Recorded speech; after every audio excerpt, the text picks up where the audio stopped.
Nak buat sambal belacan ni. Tuti request nak buat sambal belacan. Kitanya tak pandai buat sambal belacan. Nasiblah. Kalau sedap-sedap lah ya.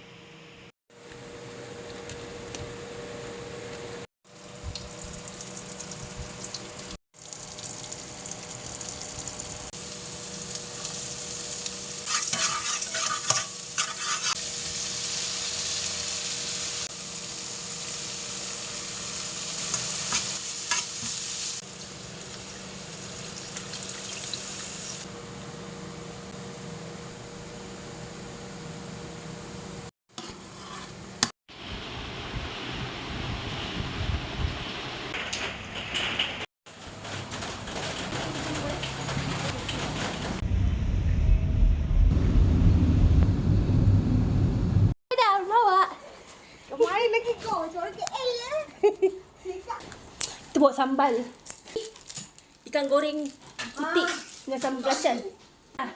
Mana ikan goreng? Nasi lemak. Oh. Mangga datang ni. Ya, datang bawa makanan. Wih, air liur basi, air liur meleleh.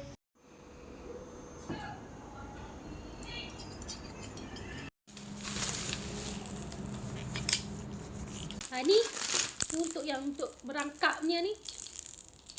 Kita beli puzzle. Nanti dia besar dia boleh main lah.